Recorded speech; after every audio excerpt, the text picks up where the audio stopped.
300 ارب barrel کی سالانہ پیداوار والا ملک ویلنزویلا کے صدر کو اس کے گھر کے اندر داخل ہو کر کے اور اس کے بیڈ روم سے گرفتار کر کے امریکہ پہنچا دیا گیا۔ جب دیکھیں آپ، یہ اتنی مضبوط معیشت، دنیا میں سب سے زیادہ تیل پیدا کرنے والا ملک کا دعوے دار ہے، اور بہت ہی اچھے قسم کا، یعنی بہت ہی گاڑھا آئل جس کی ڈینسٹی جو ہے وہ 40% سے ابو ہے، اس تیل کے لیے یہ پوری جنگ لڑی گئی اور صدر کو اٹھا کر امریکہ پہنچا دیا گیا۔ اب بتایا یہ جا رہا ہے کہ وہ نیو یارک کی کسی عدالت میں پیش کیے جائیں گے۔ سوال یہ پیدا ہوتا ہے کہ آخر اس کے یہ ساری صورتحال اصل میں تو بہانہ ویلنزویلا ہے، لیکن نشانہ جو ہے وہ ایران اور پاکستان اور دیگر ممالک جو اسلامی ممالک ہیں ان کو بھی یہ تنبیہ کر دی گئی ہے کہ دیکھو ہم ایسا بھی کر سکتے ہیں۔ لیکن سوال یہ پیدا ہوتا ہے کہ آخر یہ ایران پاکستان ہیں کیوں؟ اس کی ذرا تفصیل بتانے سے پہلے میں آپ سے یوٹیوب کا انتہائی شکر گزار ہوں کہ وہ میری اپنی جو ویڈیوز ہیں ان کو بہت اچھی طرح سے پھیلا رہے ہیں، اور ان کی ہی وجہ سے آج ہم یہ بات امریکہ سے بھی بولنے کی جسارت کر رہے ہیں، اور امید ہے کہ امریکی انتظامیہ اور امریکی عوام کو بھی ہماری یہ ویڈیو پسند آئے گی، اور پاکستانیوں کو بھی اس سے گزارش ہے کہ ہمارے چینل کو سبسکرائب بھی کریں اور اسے لائک بھی کریں۔ دوستوں، سوال یہ پیدا ہوتا ہے کہ آخر امریکہ کو اتنے دور جانے کی کیا ضرورت ہے؟ اس کے تو اپنے تیل کے ذخائر بہت زیادہ ہیں، لیکن سوال یہ یہی ہے کہ امریکہ سے جو تیل نکلتا ہے وہ بہت ذرا پتلا سا ہوتا ہے، اور اس کی جو ریفائنریز ہیں وہ امریکہ میں موجود نہیں ہیں، اور جو ویلنزویلا میں جو تیل نکلتا ہے وہ اس کی ڈینسٹی ذرا سے ہائی ہے، اس لیے اس کی جو انڈسٹریز ہیں، یعنی تیل تو ظاہر ہے انڈسٹری سے پھر آ کر کے اور ریفائن ہو کر کے، اور اس کے بعد وہ جہازوں میں بھی ہوتا ہے اور شپس میں بھی ہوتا ہے اور گاڑی میں بھی ڈالا جاتا ہے، تو یہ وہاں سے نکال کر کے پھر اس کو آگے جو ہے نا بڑھایا جاتا ہے۔ اس لیے اس تیل کی فیکٹریاں جو ہیں وہ امریکہ میں بہت بڑی تعداد میں ہیں، جس کی وجہ سے یہ ویلنزویلا جو ہے وہ نشانے پر آئے۔ لیکن ویلنزویلا کی جو آپ ذرا یہ اندازہ لگائیں، ایسا ایک واقعہ پاکستان میں بھی ہو چکا ہے، جب اسامہ کو یہاں سے جو ہے اسی آپریشن کے تحت انہوں نے اٹھا کر کے لے کے چلے گئے، لیکن ویلنزویلا کے یہ صدر تھے، اور صدر کے ارد گرد ہی گارڈز ہوتے ہیں، اور یہ آپ نے اگر اس ویڈیو کو دیکھا ہو جس میں اس ہیلی کاپٹر سے ایوان صدر کے چھت پر اتر رہے ہیں، تو انہوں نے اترتے ہوئے ایک ایک کر کے اتر رہے تھے، ایسا بھی نہیں تھا کہ وہ ایک کوئی بہت ہی بڑا مجمع تھا فوج کا جو وہ ایک دم کودا، نہیں،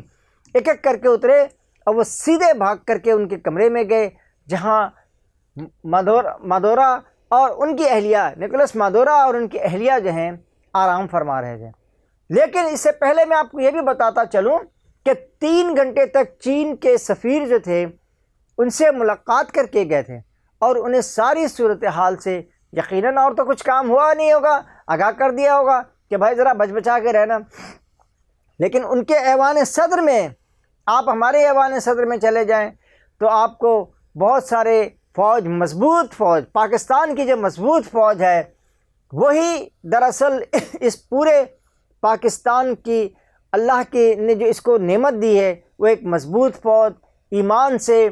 اور اپنی مضبوطی سے پوری دنیا میں مشہور ہے۔ ہمارے فیلڈ مارشل جناب عاصم منیر صاحب نے یہ بات کہہ دی تھی کہ ہم پر کوئی حملہ کرنے والا یہ سوچ لے کہ ہم پھر آدھی دنیا سے اس کا بدلہ ضرور لیں گے، ہم ایک ایسی چیز جو ہے وہ ڈالیں گے کہ جس سے آدھی دنیا جو ہے نا، خاص طور پہ بھارت جو کچھ بھی بنا لے، پاکستان کا ایک ہی وار کافی ہوگا، اور وہی وار پاکستان کے لیے مضبوط بھی ہے اور پاکستان کا دفاع بھی ہے۔ لیکن ویلنزویلا میں جو کچھ ہوا، آپ دیکھیں وہاں جرنیل بھی ہوں گی، وزارت دفاع بھی ہوں گے، اور سارے کچھ نظام ہونے کے باوجود بھی، اور اطلاعات بھی آ رہی تھیں گاہے گاہے کہ جی ہم یوں کر لیں گے، ہم یہ کر دیں گے، ہم وہ کر دیں گے، لیکن کوئی کچھ بھی ان کو ریزسٹنس کے بغیر، یعنی ایک گولی چلے بغیر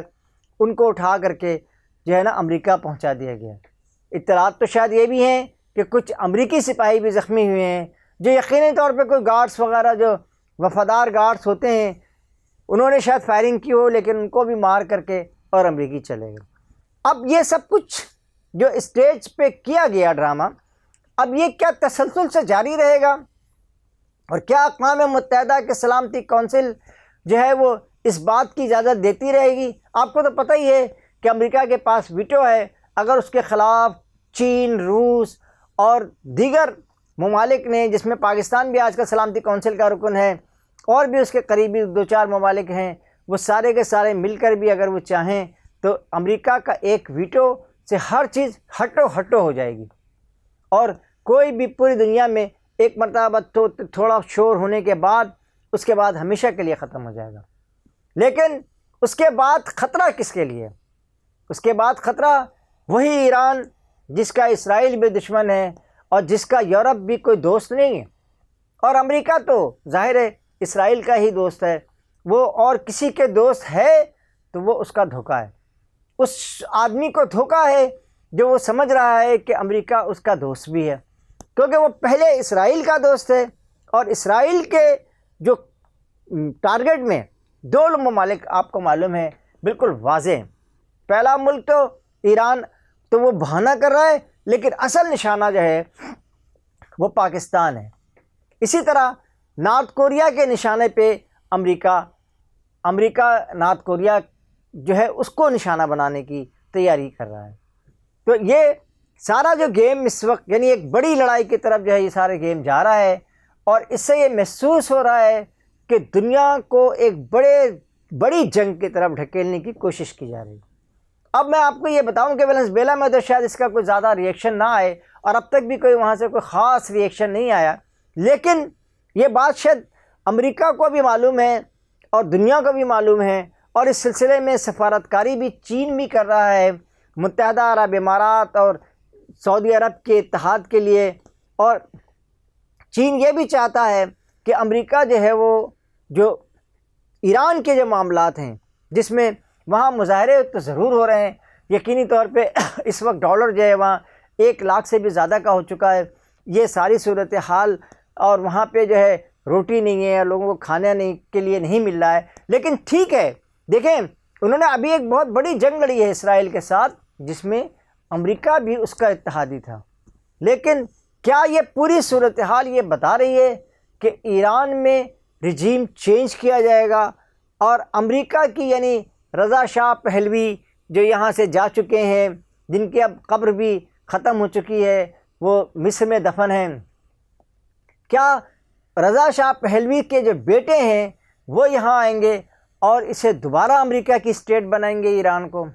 لیکن امریکہ کی اسٹیٹ بننے کا تو مقصد صرف اور صرف اتنا ہی ہے کہ یقینی طور پہ یہ اسٹیٹ اسرائیل کے ساتھ اسرائیل کے تحفظ کے لیے بنائی جائے گی، جس طرح آپ کو میں نے پہلے بھی اپنی ویڈیو میں بتایا ہے کہ یہ سینٹ کام جو قطر میں بنا ہوا ہے وہ قطر کے تحفظ کے لیے تو نہیں تھا، اس لیے کہ قطر میں تو جو بمباری کی گئی، اس لیے پورے عالم اسلام کو بتاتا چلوں کہ جب وہ ایران پر آ جائے گا تو اس کے نشانے پہ 2 طرف سے سعودی عرب بھی ہوں گے، قطر بھی ہوں گے، بحرین بھی ہوں گے، عمان بھی ہوگا، اور سب سے بڑا اسلامی ملک یعنی ایٹمی طاقت پاکستان بھی ہوگا، اور نارتھ کوریا بھی ہوگا، کیونکہ نارتھ کوریا سے بھی ان کے کھٹپٹ چلتی رہتی ہے۔ لیکن اس پوری حالات کو دیکھتے ہوئے عالم اسلام کی جو فوجیں ہیں، عالم اسلام کی جو باہمی لڑائیاں ہیں، یعنی میں نے بتایا آپ کو سعودی عرب کی اور امارات کی جو ہے وہاں یمن میں جو ہے وہ جنگ چھڑی ہوئی ہے، اسی طرح سعودی عرب کے امارات کے کچھ مفادات جو ہیں وہ وہاں بھی ہیں، آپ کے سوڈان میں بھی ہیں، اور اس کے علاوہ جو امریکہ کے جو مفادات ہیں وہ آپ نے دیکھا ہے صومالی لینڈ میں بھی ہیں، اور امریکہ یہ نہیں چاہتا ہے نا کہ ایسا کوئی راستہ چین تک آئے جو صومالی لینڈ سے ہوتا ہوا اور آئے اور اس پر امریکہ کی نظر نہ ہو۔ یہ سارا کھیل بھی اسی لیے کیا گیا کہ چین کے ویلنزویلا جو ہے وہ چین کو بھی تیل فراہم کر رہا تھا۔ اب ویلنزویلا کے پاس تو یہ قبضہ ابھی تو آئی گئی ہے یہ بات کہ امریکہ وہاں پہ قابض رہیں گے، اور اگر کوئی وہ ٹوٹی پھوٹی سی جمہوریت نام کی ایک حکومت لائی جائے گی تو وہ بھی امریکہ کی نگرانی اور امریکہ کے حکم پہ چلے گی، جیسے ہمارے برابر میں افغانستان میں چل رہی تھی۔ اب یہ بھی ایک اور بھی اطلاعات ہیں کہ افغانستان کو بھی بہت سارا سرمایہ جو ہے امریکہ فراہم کر رہا ہے تاکہ وہ پاکستان کے خلاف اپنی پراکسی جاری رکھے۔ اور اس پورے سینیریو میں عالم اسلام سے یہ بتانا چاہتا ہوں کہ بھائی جان، یہ شاپنگ سینٹر، یہ خوبصورت روڈیں یہ سب کچھ آپ کے دفاع سے کے آگے کوئی حیثیت نہیں رکھتے۔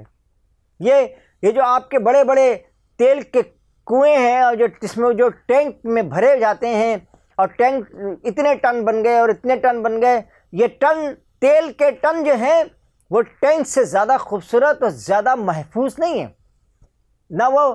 لمبی لمبی سڑکیں اور خوبصورت گاڑیاں اور خوبصورت شاپنگ مال وہ اسلحے ہیں جن سے دشمنوں کو منہ توڑ جواب دیا جا سکتا ہے۔ پاکستان کی معیشت انتہائی خراب کہی جا سکتی ہے، جو کہ اب بہتر بھی ہو رہی ہے، لیکن پاکستان کا دفاع اللہ اور اس رب العالمین کے احسان اور اس کے کرم سے انتہائی مضبوط ہے، اور اسی لیے بھارت کو منہ توڑ جواب دے کر کے ایسا منہ گھمایا ہے کہ پوری دنیا نے بھارت کی طرف دیکھنا بند کر دیا۔ اس لیے یہ ساری صورتحال کسی بھی ملک کی معیشت، یہ بات ثابت ہو گئی کہ اگر ویلنزویلا جیسی مضبوط معیشت کے ملک کے صدر کو اٹھا کر لے کے جایا جا سکتا ہے تو پھر کسی بھی ملک کے ساتھ کچھ ہو سکتا ہے، اور اس سے ہمیں بچنے کی کوشش کرنا چاہیے۔ ایک مرتبہ پھر آپ سے گزارش ہے کہ میرے چینل کو سبسکرائب بھی کریں اور اسے لائک بھی کریں، اور اسے شیئر کریں گے تو اور بھی اچھا ہو جائے گا۔ بہت شکریہ، میں آپ کا بے انتہا شکر گزار ہوں۔ اللہ حافظ۔ السلام علیکم۔ پاکستان زندہ باد۔ اللہ حافظ۔